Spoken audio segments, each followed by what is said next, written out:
مضل له ومن يضلله فلا هادي له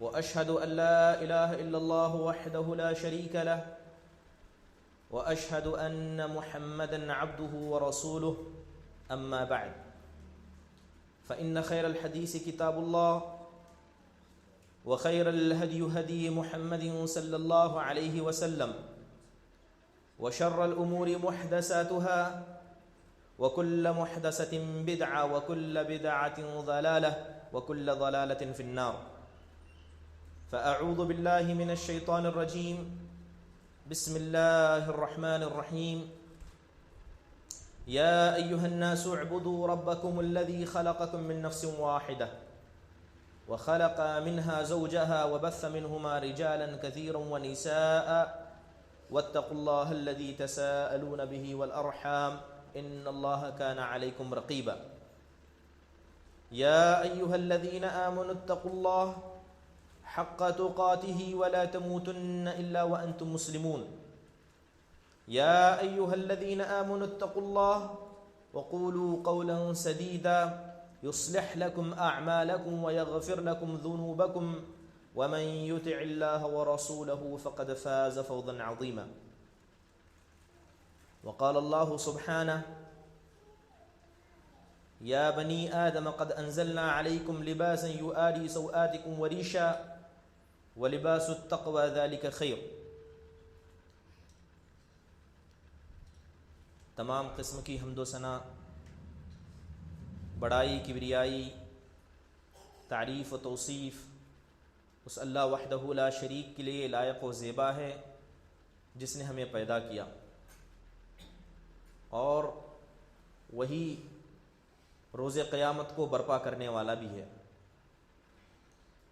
درود کا نزول ہو تمام انبیاء علیہم الصلاۃ والسلام پر، جنہیں اللہ تبارک و تعالیٰ نے اپنی اپنی قوموں تک ہادی اور رہبر بنا کر بھیجا تھا، خصوصاً ہمارے اور آپ کے آخر نبی جناب محمد الرسول اللہ صلی اللہ علیہ وسلم پر، جنہیں اللہ تبارک و تعالیٰ نے ایک ایسی شریعت عطا کی جو رات کی تاریکی میں بھی دن کی طرح واضح اور عیاں ہے۔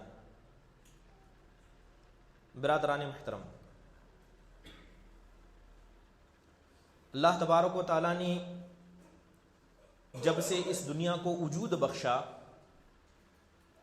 تب سے دو ایسی چیزیں ہیں جو آپس میں ہمیشہ لڑتی رہتی ہیں، اور ان چیزوں کے اعتبار سے اس کے اپنے ساتھی بھی ہیں۔ کچھ اچھے لوگ ہیں جو نیکی کا ساتھ دیتے ہیں، کچھ برے لوگ ہیں جو شیطان کا ساتھ دیتے ہیں۔ اللہ تبارک و تعالیٰ نے حضرت آدم کو پیدا کیا، پیدا کر کے فرشتوں کے سامنے پیش کیا، جو مخلوقات موجود تھیں ان کے سامنے پیش کیا۔ اللہ نے سجدے کا حکم دیا، ساری فرشتوں نے سجدہ کیا، جنوں نے سجدہ کیا، شیطان نے انکار کر دیا۔ شیطان نے انکار کر کے ایک گناہ کو سرزد کر دیا۔ اللہ تبارک و تعالیٰ نے اسے سزا دی اور کہا کہ تو قیامت تک کے لیے میری رحمت سے دور ہے، اور جس دن قیامت ہوگی تیرا ٹھکانہ جہنم ہوگا۔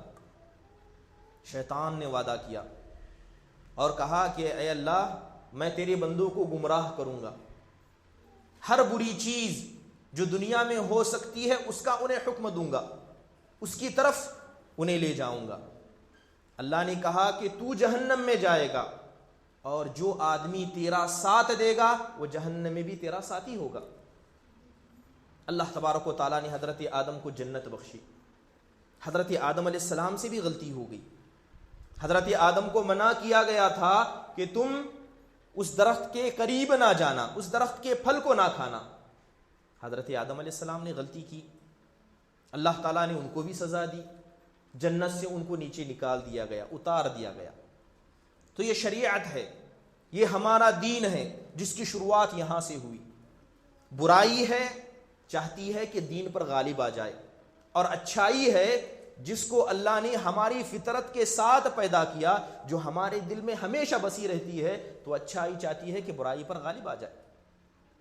تو یہ جو صراع ہے، یہ جو ایک لڑائی ہے، یہ جو ایک کشمکش ہے، قیامت تک چلنے والی ہے۔ اور اللہ تبارک و تعالیٰ نے مومن بندوں سے کہا کہ تم اللہ سے ڈرتے رہنا، اور ہر وہ راستہ جسے شیطان تمہیں بتاتا ہے تم اس سے دور بھاگنا، شیطان سے پناہ مانگا کرنا۔ آپ دیکھیں کہ اللہ تبارک و تعالیٰ نے شیطان کو حکم دیا کہ تم سجدہ کرو، اس نے انکار کیا۔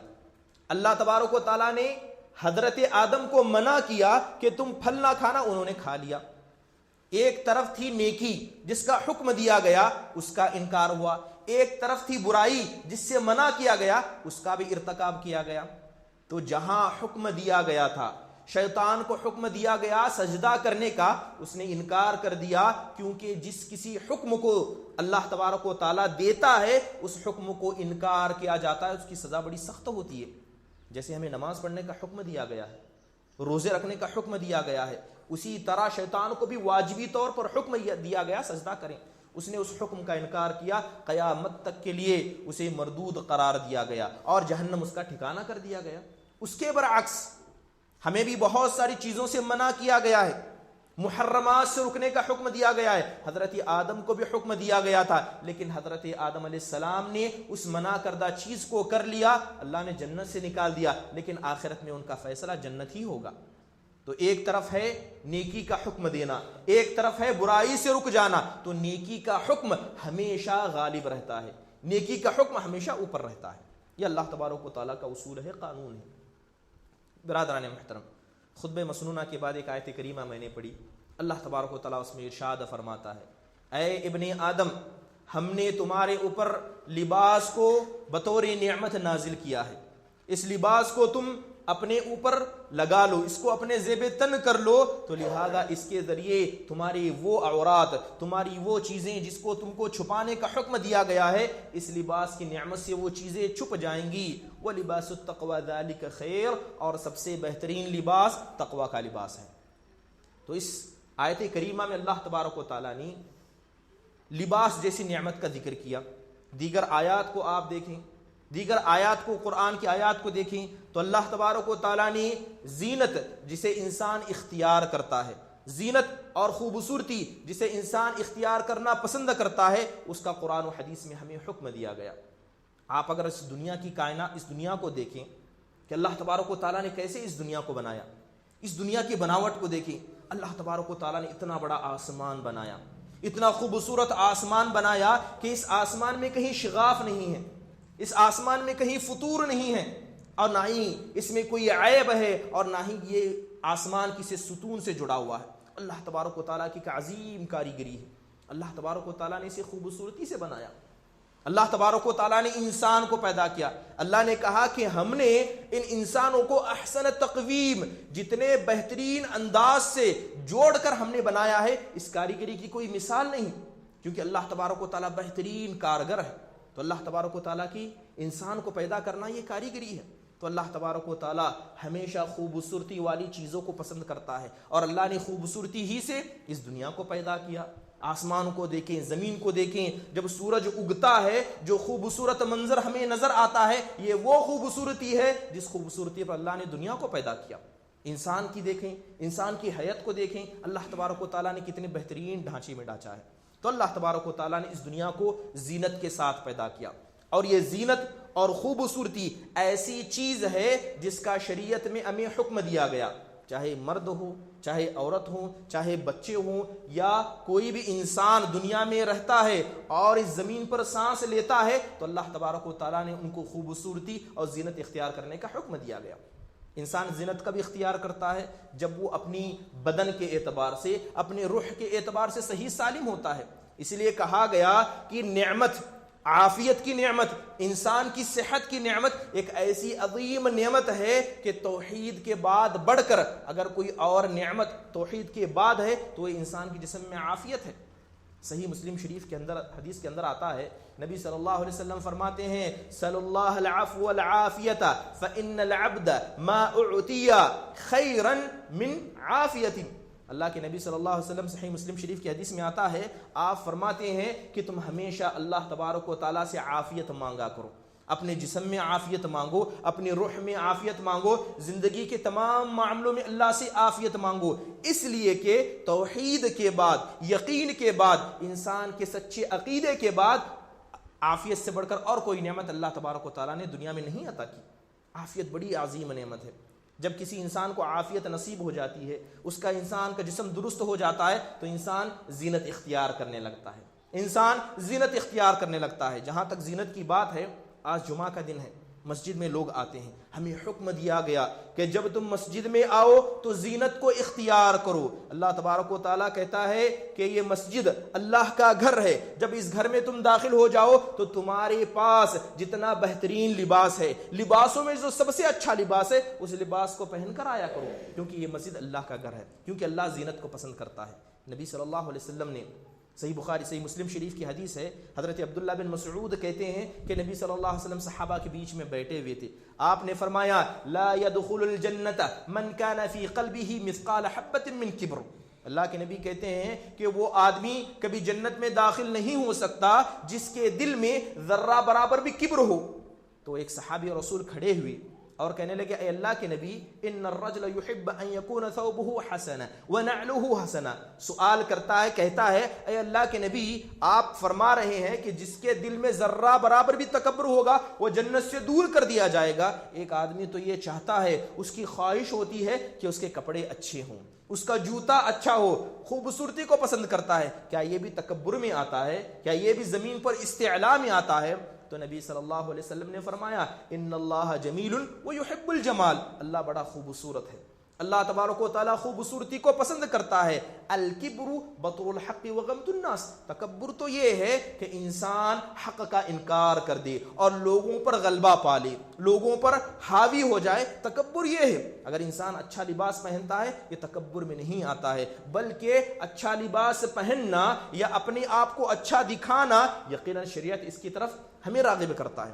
آپ دیکھیں کہ فطرت کے اندر جو بھی چیز انسان کو پسند ہے، شریعت نے اسے ہماری طرف ابھارا ہے، کیونکہ اللہ نے ویسے ہی پیدا کیا۔ فطرت ہماری کیسی ہے؟ اگر آپ گندا کپڑا پہنے لیکن آپ پسند اسی آدمی کو کریں گے جس کا لباس اچھا ہوگا۔ دو آدمی آپ کے سامنے کھڑے ہیں، آپ کا لباس گندا ہے، لیکن ایک آدمی ایسا ہے جس کا لباس پاک ہے اور دوسرے کا لباس گندا ہے۔ آپ نے خود گندا کپڑا پہنا ہے لیکن پسند آپ اس کو کریں گے جس کا لباس صاف ہے، کیونکہ یہ ہماری فطرت ہے، اللہ نے ہمیں ایسے ہی پیدا کیا ہے۔ تو لہذا فطرت میں اللہ تبارک و تعالیٰ نے زینت اختیار کرنے کو ہماری فطرت میں لاگو کر دیا ہے۔ لہذا جب یہ چیز ہماری فطرت میں ہے تو اللہ تبارک و تعالیٰ نے اس کا حکم بھی دیا ہے۔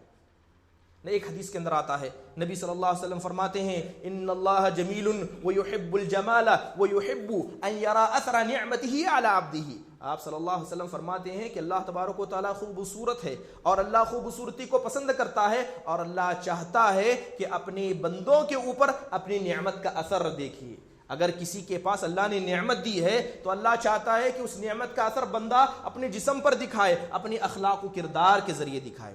حدیث کے اندر آتا ہے، ابو داؤد شریف کی حدیث کے اندر ہے کہ ایک آدمی نبی صلی اللہ علیہ وسلم کے پاس آیا، ایک آدمی نبی صلی اللہ علیہ وسلم کے پاس آیا، اس آدمی کا کپڑا میلا تھا، کپڑا گندا تھا۔ تو نبی صلی اللہ علیہ وسلم نے صحابہ سے کہا، اما یجد هذا ما یغسل به ثيابه، کیا یہ آدمی اس بات کی طاقت نہیں رکھتا یا اس کے پاس ایسی کوئی چیز نہیں ہے جس سے اپنے کپڑے کو دھو لے؟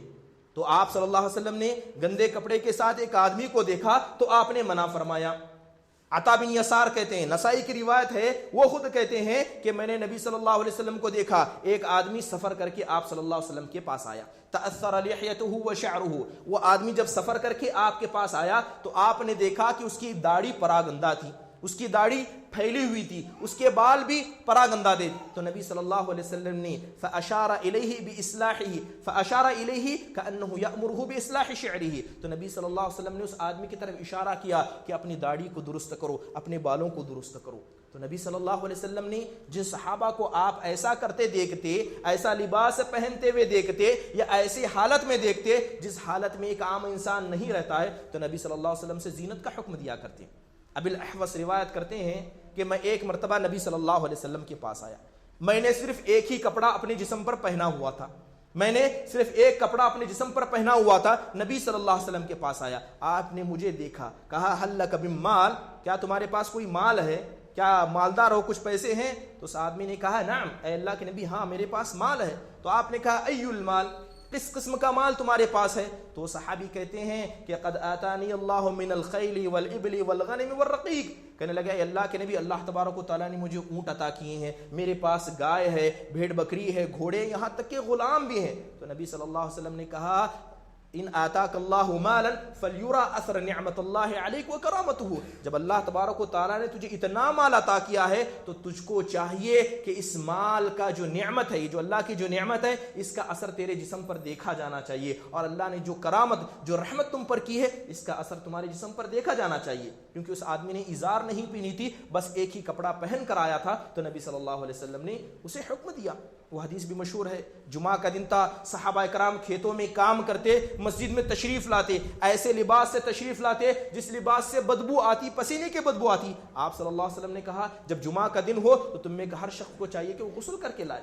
تو زینت کہنے کا مقصد یہ ہے کہ زینت اختیار کرنا ہماری فطرت میں ہے۔ نبی صلی اللہ علیہ وسلم نے زینت اختیار کرنے کا حکم دیا، اور بلکہ ابھارا ہے۔ صحابہ اکرام جب نئے نئے ہجرت کر کے آئے تھے، صحابہ کے پاس مال نہیں تھا۔ اصحاب صفہ کے واقعات آپ نے سنے ہوں گے، پہننے کے لیے صحابہ کے پاس کپڑے نہیں ہوتے۔ بہت سارے صحابہ ایسا تھے جو مکہ میں تھے تو مکہ کے سب سے خوبصورت نوجوان، سب سے مالدار نوجوان تھے، لیکن جب مدینہ ہجرت کر کے تشریف لاتے ہیں تو یہ وہ صحابہ تھے جن کے پاس پھٹے پرانے کپڑے تھے۔ تو جب تک صحابہ کے پاس مال نہیں تھا، نبی صلی اللہ علیہ وسلم نے زینت کا حکم نہیں دیا، لیکن جب صحابہ کے پاس مال آ گیا تو نبی صلی اللہ علیہ وسلم نے زینت اختیار کرنے کا حکم دیا، کیونکہ یہ زینت ہماری فطرت کا ایک حصہ ہے۔ کفار مشرکین کو دیکھیں، کفار مشرکین ایسے تھے جنہوں نے زینت کے بہت سارے امور کو اپنے اوپر حرام قرار لیا تھا، لہذا جب جاہلیت کا وقت تھا یہ طواف کرنے آتے، دن میں مرد طواف کرتے، رات میں عورتیں طواف کرتی۔ جب یہ طواف کرتے عریانی طور پر اپنے جسم سے سارے لباس کو نکال کر طواف کرتے۔ اللہ تبارک و تعالیٰ نے کہا قل من حرم زینت اللہ التی اخرج لعبادہ والطیبات من الرزق، آپ ان سے پوچھئے کہ وہ زینت جس کو اللہ تبارک و تعالیٰ نے بندوں پر لازم کیا ہے، اس زینت کو یہ لوگ کیوں حرام قرار دیتے ہیں، اور بہت سارے رزق جن کو ہم نے ان پر حلال قرار دیا، یہ اس کو کیوں حرام قرار دیتے ہیں۔ طواف کا وقت ہوتا اپنے جسم سے لباس کو اتار لیتے۔ اللہ نے کہا کہ جب طواف کرنا تو جسم کے ساتھ، اپنے پورے لباس کے ساتھ اور زیب و زینت کے ساتھ طواف کرنا۔ تو اللہ تبارک و تعالیٰ نے برائی بیان کی مشرکین کی جو زینت کو اختیار نہیں کرتے، اور بہت سارے رزق، طیبات، پاک چیزیں ان پر حلال کی گئی تھی اس کو حرام قرار دیتے۔ نبی صلی اللہ علیہ وسلم نے اور اللہ نے ان کی بھی برائی کی۔ یہ لوگ بکری جب ذبح کرتے تو اس کے پیٹ کا سامان نہیں کھاتے، پیٹ کے اندر جو چیزیں اس کو نہیں کھایا کرتے، اور جب کعبۃ اللہ میں، بیت اللہ میں ہوتے تو گوشت نہیں کھاتے۔ ان چیزوں کو انہوں نے اپنے اوپر حرام قرار لیا تھا۔ تو اللہ تبارک و تعالیٰ نے کہا کہ یہ ساری چیزیں تمہارے لیے حلال ہیں، یہ حلال رزق ہے، اور یہ کپڑے پہننا یہ تمہارے لیے زینت ہے، اور یہی وہ زینت ہے جس کا حکم اللہ نے آدم علیہ السلام کو دیا تھا۔ لیکن شیطان نے کیا کیا؟ حضرت آدم کو بہکا دیا، یہ زینت ان سے نکال لی، ان کے کپڑوں کو اتروا دیا، اور وہی شیطان ہے جس نے تم کو بھی اس گمراہی میں مبتلا کر دیا، یہ چیز تمہارے ذہنوں میں ڈال دی، یہاں تک کہ تم نے اپنے لباس کو اتار لیا۔ تو یہ بات ثابت ہوتی ہے کہ جسم سے لباس اگر کسی انسان کا اتر جاتا ہے تو یقیناً وہ آدمی شیطان کا دوست ہے، شیطان کا ولی ہے، شیطان نے اسے اپنے پاس گھیر کر رکھا ہے۔ تو یہ ساری زینت کی چیزیں ہوئیں۔ خود نبی صلی اللہ علیہ وسلم کی زندگی پر آپ دیکھیں، کیا آپ صلی اللہ علیہ وسلم زینت اختیار کیا کرتے؟ آپ علیہ الصلوۃ والسلام کے بال بڑے خوبصورت تھے، آپ علیہ الصلوۃ والسلام بالوں کو چھوڑا کرتے۔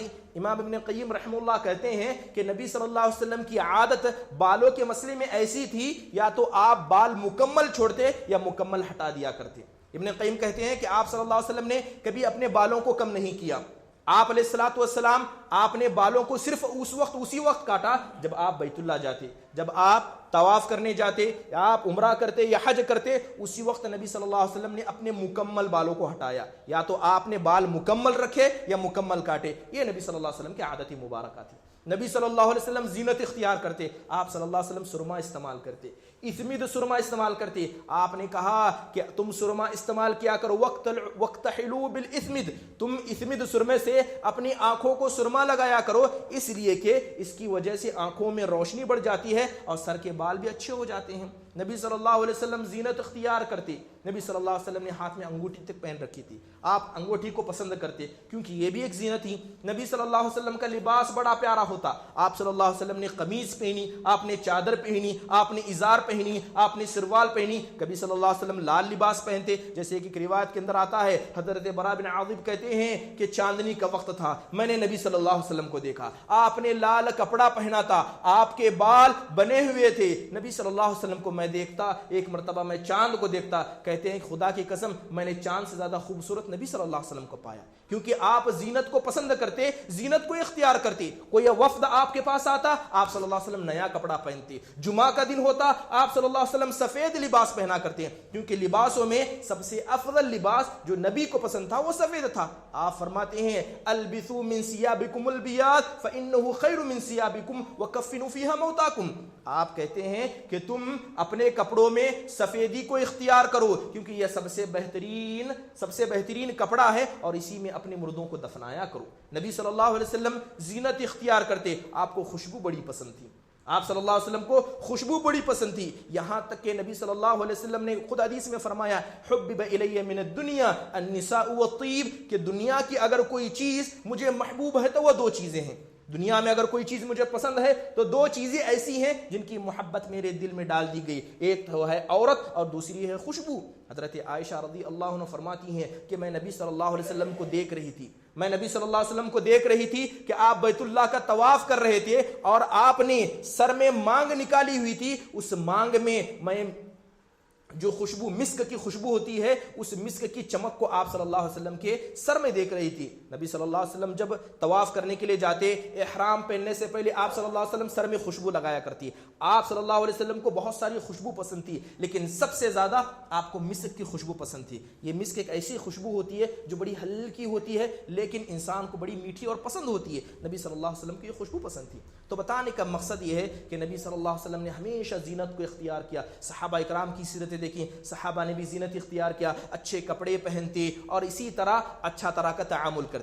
اس کا مطلب یہ نہیں ہے کہ اگر اللہ تبارک و تعالیٰ نے آپ کو نعمتیں عطا کی ہیں تو نعمتوں کا غلط استعمال کریں. زینت اختیار کرنے کا حکم دیا گیا تو اس کے بھی کچھ ضابطے ہیں, اس کے بھی کچھ قانون ہیں. اگر ان قانونوں پر ان نعمتوں کو آپ استعمال کرتے ہیں تو آپ کی ساری نعمتیں استعمال کرنا درست ہے. لیکن اگر آپ زینت کو من مرضی کے طور پر استعمال کرتے ہیں تو یہاں اسلام منع کرتا ہے. بہت سارے قاعدے ہیں, بہت سارے قوانین ہیں, انہی کے بنیاد پر زینت اختیار کرنا کا حکم دیا گیا. سب سے پہلا قاعدہ جس کی بنیاد پر زینت ہمیں اختیار کرنی چاہیے یا اس سے بچنا چاہیے کہ کوئی بھی زینت آپ اختیار کریں اس میں کافروں کی مشابہت نہیں ہونی چاہیے. اگر آپ لباس پہن رہے ہیں, ایسا لباس پہنتے ہیں جو کافروں کے یہاں مشہور ہے, تو آپ کا یہ لباس پہننا حرام ہے. نبی صلی اللہ علیہ وسلم فرماتے ہیں من تشبہ بقوم فہو منہم. اگر کوئی آدمی کسی قوم سے مشابہت کرتا ہے, ان سے ملنے جلنے والا بننا چاہتا ہے, ان کے لباس کو اختیار کرتا ہے, بات چیت میں ان کے طریقے کو اختیار کرتا ہے, جینے کا سلیقہ ان کے جیسا اختیار کرتا ہے, تو اللہ کے نبی کہتے ہیں کہ جو کسی قوم کی مشابہت کرتا ہے تو وہ ان میں سے ہے. امام ابن تیمیہ رحمہ اللہ فرماتے ہیں اس حدیث کے اندر بڑی سخت وعید ہے. اس حدیث سے کم از کم اتنا ضرور ثابت ہو جاتا ہے کہ اگر کسی کی مشابہت ہم کریں, چاہے وہ کافر ہو, نصرانی ہو, یہودی ہو, تو ہم میں کا ایک آدمی جب تشبیہ کرتا ہے تو تشبیہ حرام ہے. لیکن حدیث کا ظاہر یہ بتاتا ہے کہ اگر کوئی آدمی کسی کی کاپی کرتا ہے, چاہے لباس کے پہننے میں یا کسی بھی قسم میں, تو وہ ہم مسلمانوں میں سے نہیں ہے, وہ کافر ہے. والعیاذ باللہ.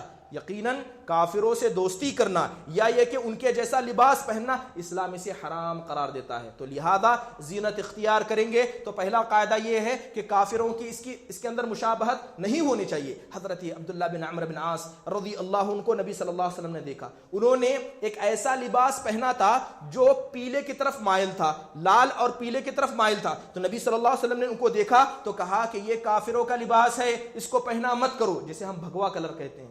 یہ لباس آپ صلی اللہ علیہ وسلم نے عبداللہ بن عمرو بن عاص کو دیکھا تو کہا کہ یہ کافروں کا لباس ہے, اس کو پہنا مت کرو. تو حضرت عبداللہ بن عمرو بن عاص کہتے ہیں کہ جب نبی صلی اللہ علیہ وسلم نے حکم دیا تو میں گھر گیا, کپڑے کو نکالا اور جلا دیا. بعض روایتوں کے اندر آتا ہے کہ انہوں نے کپڑے کو نکال کر پھینک دیا, اور بعض روایتوں کے اندر آتا ہے کہ انہوں نے اس کو جلا دیا. بہت سارے کافر سونا چاندی اپنے یہاں استعمال کرتے ہیں. اگر کوئی آدمی اسے اس بات کا علم نہ ہو کہ سونا حرام ہے لیکن مشابہت میں سونا چاندی استعمال کرتا ہے تو وہ بھی حرام ہے. جہاں تک لباس کی بات ہے تو لباس انسان کو ایسا پہننا چاہیے جو موٹا ہو. بہت سارے حضرات باریک لباس پہنتے ہیں جس کی وجہ سے ان کا جسم واضح ہو جاتا ہے, چاہے مرد ہو یا عورت. بہت سارے لوگ ایسا لباس پہنتے ہیں جو چست ہوتا ہے. بہت سارے وقت آپ نے دیکھا ہوگا کہ نوجوان پینٹ پہنتے ہیں, وہ پینٹ اتنی چست ہوتی ہے کہ جب سجدے میں چلے جاتے ہیں تو ان کی سطر پوشی نہیں رہتی. اللہ تبارک و تعالیٰ سے ڈرنا چاہیے. ایسا لباس جو غیروں کی مشابہت کرنے والا ہو, یا ایسا لباس جو آپ کے کپڑے کو نہ تھن سکے, آپ کے عورات کو نہ چھپا سکے, وہ لباس نہیں کہلاتا. لباس کا مقصد یہ ہوتا ہے کہ آپ اپنے اعضاء کو چھپائیں. دوسرا قانون یہ ہے کہ جو بھی لباس آپ پہنیں گے وہ لباس مردوں کا ہو. مرد اپنا لباس پہنے, عورتیں اپنا لباس پہنیں. ہمیں منع کیا گیا کہ مرد عورتوں کی مشابہت نہ کریں, نہ ہی عورتیں مردوں کی مشابہت کریں, بلکہ نبی صلی اللہ علیہ وسلم نے لعنت بھیجی. نبی صلی اللہ علیہ وسلم نے لعنت بھیجی. حدیث کے اندر آتا ہے لعن رسول اللہ صلی اللہ علیہ وسلم الرجل یلبس لبسۃ المرأة والمرأة تلبس لبسۃ الرجل. نبی صلی اللہ علیہ وسلم نے لعنت فرمائی ایسے آدمیوں پر جو عورتوں کی مشابہت کرتے ہیں یا عورتوں کا کپڑا اختیار کرتے ہیں, اور ایسی عورتوں پر لعنت فرمائی جو مردوں کا کپڑا پہنتی ہیں. ایک حدیث میں آپ صلی اللہ علیہ وسلم نے فرمایا لعن المتشبہین من الرجال بالنساء ولعن رسول اللہ صلی اللہ علیہ وسلم المتشبہات من النساء بالرجال. نبی صلی اللہ علیہ وسلم نے ایسے مردوں پر لعنت بھیجی جو عورتوں کی مشابہت کرتے ہیں, اور ایسی عورتوں پر لعنت بھیجی جو مردوں کی مشابہت کرتے ہیں. پہلی حدیث کے اندر لباس کا ذکر ہے. دوسری حدیث کے اندر عام بات کہی گئی کہ اگر کوئی بھی عورت مردوں کی مشابہت کرتی ہے تو اس پر لعنت ہے, چاہے بات کرنے کا طریقہ ہو, چلنے کا طریقہ ہو, یا یہ کہ ہے گھر میں نہ رہ کر باہر نکلنے کا طریقہ ہو. جس بھی قسم میں اگر عورت مردوں کی مشابہت کرتی ہے تو ایسی عورت پر اللہ کے نبی نے لعنت بھیجی. جہاں تک لباس کی بات ہے تو بہت سارے مرد جو ہے اپنے کپڑوں کو ٹخنے سے نیچے اتار دیتے ہیں, جبکہ اسلام کے اندر حکم کیا دیا گیا کہ مرد جو ہے ٹخنے کے اوپر پہنے اور عورتیں کیا اپنے پیروں کو نیچے رکھیں, اپنے کپڑوں کو نیچے رکھا کریں. تو یہاں پر مردوں کی مشابہت, ایک تو اسبال اسلام میں حرام ہے, اس کو اسلام نے تکبر خیلا سے بتایا, لیکن کہیں نہ کہیں یہ عورتوں کی بھی مشابہت ہے.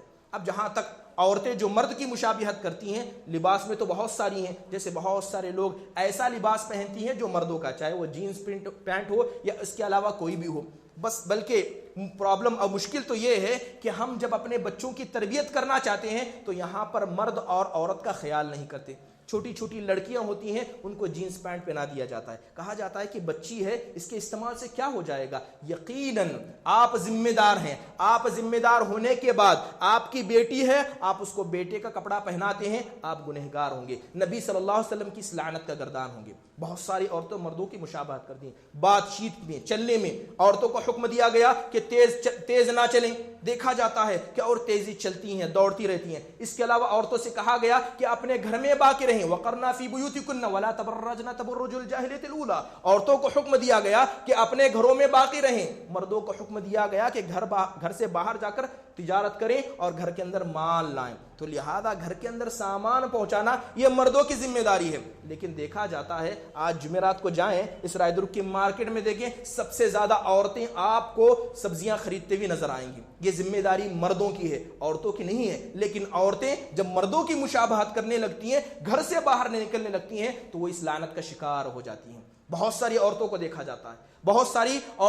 جاتا ہے کہ وہ مردوں کی مشابہت کرتی ہیں بات چیت میں, جبکہ عورتوں کو حکم دیا گیا اپنی آواز کو نیچے رکھیں. آپ گلیوں میں جائیں, کوچوں میں جائیں, عورتوں کی تیز تیز آواز کو سیکھیں گے. یہ آواز کو بلند کرنا مردوں کی علامت ہے, عورتوں کی نہیں ہے. بلکہ نبی صلی اللہ علیہ وسلم, اللہ تبارک و تعالیٰ نے قرآن میں حضرت شعیب علیہ السلام کی بیٹیوں کی تعریف کی کہ ایک بیٹی جب حضرت موسیٰ علیہ السلام کو بلانے میں آئی تو اللہ تبارک و تعالیٰ نے کہا تمشی علی استحیاء. وہ جب لڑکی حضرت موسیٰ کو بلانے آئی بڑے حیا کے ساتھ اس کی آئی تھی, بڑے حیا کی اس کی چال تھی. تو عورتوں کے اندر چال حیا والی ہونی چاہیے, بات چیت بھی حیا والی ہونی چاہیے. بتانے کا مقصد یہ ہے کہ یہ دوسرا قاعدہ ہے, اگر عورتیں مردوں کی مشابہت کرتی ہیں تو یہ یقیناً لعنت والا کام ہے, اور اس قسم کی کسی بھی زینت کو اختیار کرنے سے اسلام میں منع فرمایا. تیسرا قاعدہ تیسرا قاعدہ یہ ہے کہ اسراف و تبذیر سے بچا جائے، فضول خرچی سے بچا جائے۔ زینت کا مطلب یہ نہیں ہے کہ آپ کے پاس 20 جوڑے لباس ہو، 10 قسم کے جوتے ہوں، 5 قسم کی گھڑیاں ہو، بلکہ کوئی بھی اسراف و تبذیر، فضول خرچی ہوگی اسلام اس سے منع فرماتا ہے۔ اللہ تبارک و تعالیٰ کہتا ہے کلوا واشربوا ولا تسرفوا ان اللہ لا يحب المسرفین، کھاؤ پیو اور فضول خرچی نہ کرو، اسراف نہ کرو، اسلام اس سے منع کرتا ہے۔ یہ تیسرا قاعدہ ہے۔ چوتھا قاعدہ یہ ہے کہ زینت اختیار کرنے میں، چوتھا قاعدہ یہ ہے کہ جو بھی آدمی زینت اختیار کرنا چاہتا ہے وہ تکبر اور خیلاء سے بچے۔ ایسا لباس نہ پہنے جو تکبر کا لباس ہو، ایسی چیز استعمال نہ کرے جس سے انسان کے اندر گھمنڈ تکبر آتا ہو۔ حدیث کے اندر آتا ہے کہ نبی صلی اللہ علیہ وسلم نے ذکر کیا پچھلے زمانے کے ایک آدمی کا، اس نے ایک لباس پہن لیا، یعجبہ نفسہ، وہ لباس اسے بڑا پسند آنے لگا، مترجلا رأسہ، اپنے سر کو بلند کرنے لگا، مارے تکبر کے وہ لباس پہن کر جا رہا تھا، اذ خسف اللہ بہ الارض فهو يتجلجل فی الارض الى یوم القیامہ۔ اللہ تبارک و تعالیٰ نے اسے لباس کی نعمت دی تھی، مگر اس نے اس لباس کو مارے تکبر کے، خیلاء کے استعمال کیا، اللہ نے اس آدمی کو زمین میں دھسا دیا، اور جب تک قیامت نہیں آئے گی تب تک وہ آدمی زمین میں دھستا رہے گا۔ تو اگر کوئی آدمی ایسا لباس پہنتا ہے جس سے تکبر اور خیلاء نظر آتا ہے تو یقیناً جان لے کہ ایسا لباس ایسے جس سے اسلام منع فرماتا ہے۔ تو کوئی بھی تکبر کا لباس انسان نہ پہنے، کوئی بھی تکبر کا لباس انسان نہ پہنے، ایک اہم قاعدہ ہے۔ اس کے علاوہ وہ قاعدے جو زینت اختیار کرنے کے لیے آتے ہیں ان میں سے ایک اہم قاعدہ یہ بھی ہے کہ تکبر کے علاوہ لباس الشہرہ، مشہور لباس، ایسا لباس جو لوگوں کے بیچ میں شہرت والا بن جاتا ہے، ایسے لباس سے بھی انسان کو بچنا چاہیے۔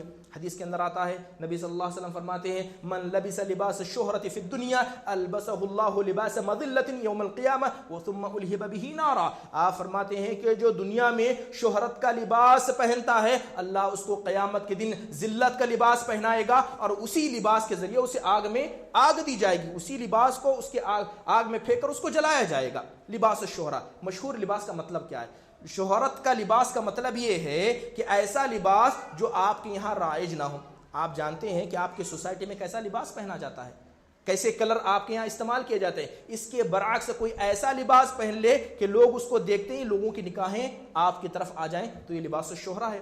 اس کے علاوہ بہت سارے لوگ کاپی کرتے ہیں، کن کی؟ ایسے لوگوں کی جو نہ مسلمان ہیں نہ دین والے ہیں، بہت سارے لوگوں کی کاپی کر کے لباس پہن جاتے ہیں، جبکہ پتہ چل گیا ہے کہ یہ لباس ایسا ہے جو کسی آدمی نے پہنا تھا یا کسی عورت نے پہنا تھا، اور وہ عورت اس لباس سے مشہور ہوئی تھی، تو اس لباس کو پہننا یہ لباس الشہرہ کہلاتا ہے۔ تو اس قسم کے کسی بھی لباس سے بچنا یہ ہماری شریعت کا ایک اہم حصہ ہے۔ لباس الشہرہ اسی کو کہتے ہیں۔ اور لباس الشہرہ میں یہ بھی چیز آتی ہے کہ آج سے 40-50 سال پہلے یا آج سے 100 سال پہلے لوگ ایک لباس پہنا کرتے، اگر کوئی آدمی ویسا پرانا لباس پہنے جو آپ کے یہاں موجود نہ ہو وہ بھی لباس الشہرہ میں آئے گا۔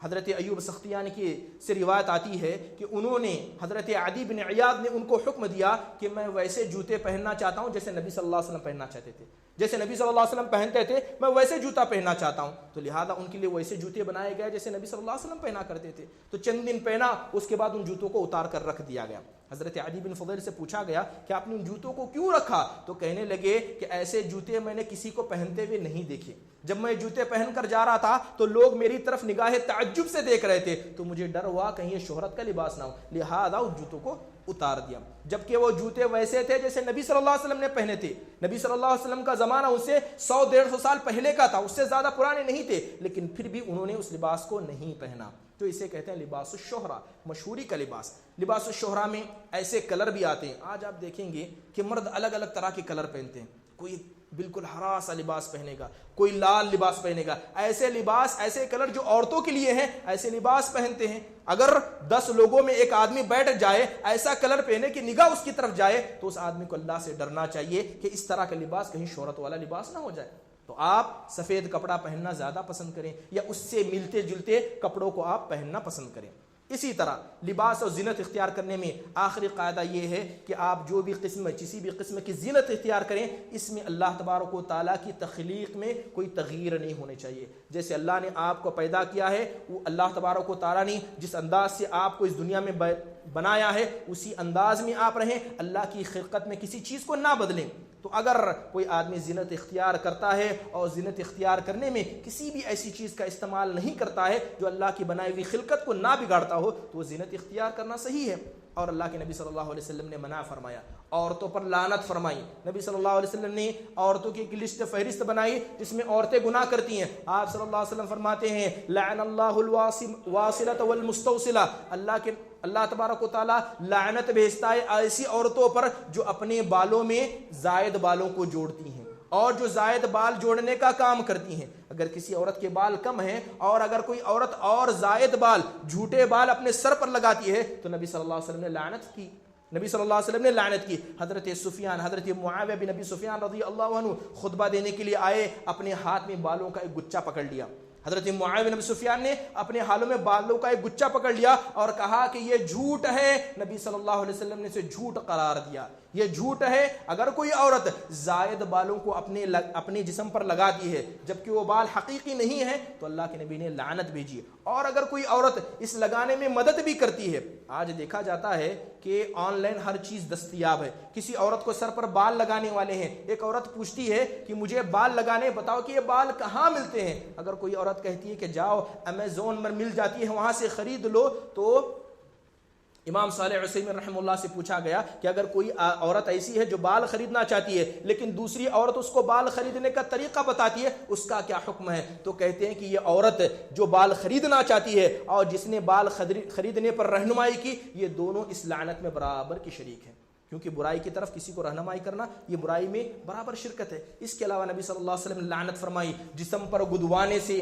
آج جو ٹیٹو وغیرہ بنائے جاتے ہیں اس پر نبی صلی اللہ علیہ وسلم نے لعنت فرمائی۔ اور عورت کو حکم دیا گیا کہ اپنے چہرے کے بال نہ نکالے، خاص کر ایبرو بنانا، اسے بھی اسلام حرام قرار دیتا ہے۔ والمتفلجات للحسن، اور خوبصورتی کے لیے اپنے دانتوں کے بیچ میں فاصلہ کرنا، اس کو بھی اسلام نے حرام قرار دیا اور لعنت کو گردایا ہے۔ تو اس حدیث کے اندر بہت ساری چیزیں ہیں جو عورتوں سے تعلق رکھی گئی۔ اب سوال کر سکتے ہیں کہ عورتوں کا اس میں خصوصی ذکر کیوں آیا؟ کیونکہ عورتیں ہی ایک ایسی ذات ہیں جو زینت کو پسند کرتی ہیں۔ اللہ تبارک و تعالیٰ نے ان کو زینت میں ہی پیدا کیا ہے اور زینت کے تمام طریقوں کو استعمال کرنے کا حکم دیا گیا، لیکن وہی طریقے عورتیں استعمال کریں جس کا حکم شریعت میں دیتا ہے۔ اس حدیث کے علاوہ بہت سارے اور جدید طریقے آئے ہیں جو اس حدیث کے اندر ذکر نہیں ہے لیکن تغییر خلق اللہ میں ایسے آتے ہیں۔ جیسے بہت ساری عورتیں لینس کا استعمال کرتی ہیں، چشمے کی جگہ آنکھوں میں لینس لگاتی ہیں۔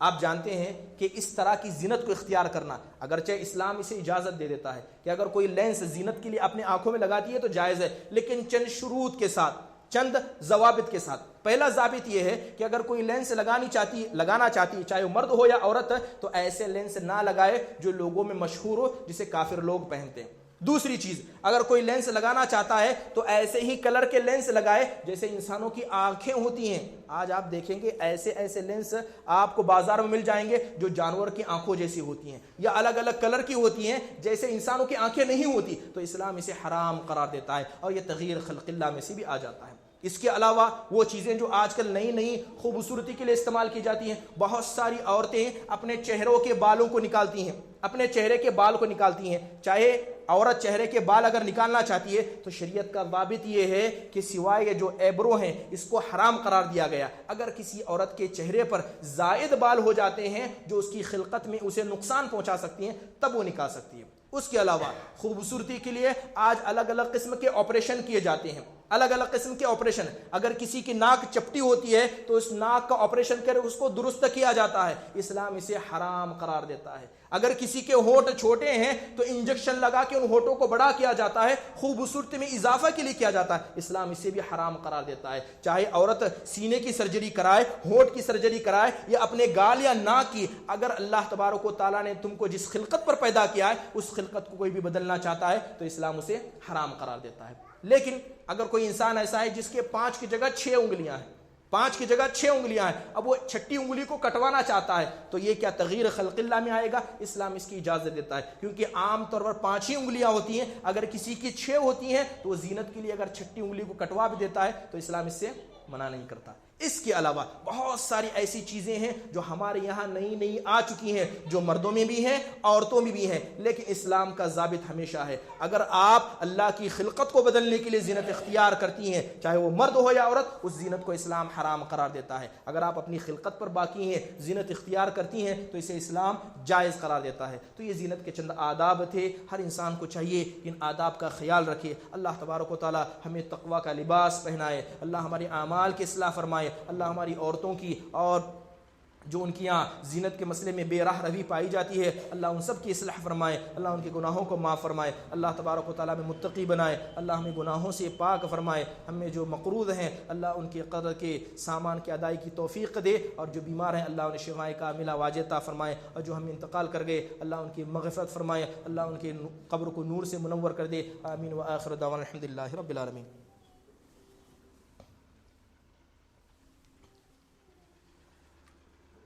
إن الحمد لله نحمده ونستعينه ونستغفره ونؤمن به ونتوكل عليه ونعوذ بالله من شرور أنفسنا ومن سيئات أعمالنا، من يهده الله فلا مضل له ومن يضلله فلا هادي له، وأشهد أن لا إله إلا الله وحده لا شريك له، وأشهد أن محمدا عبده ورسوله. أما بعد، فإن خير الحديث كتاب الله، وخير الهدي هدي محمد صلى الله عليه وسلم، وشر الأمور محدثاتها، وكل محدثة بدعة، وكل بدعة ضلالة، وكل ضلالة في النار. إن الله يأمركم بالعدل والإحسان وإيتاء ذي القربى وينهى عن الفحشاء والمنكر والبغي يعظكم لعلكم تذكرون. اذكروا الله يذكركم وادعوني يستجب لكم ولذكر الله أكبر والله يعلم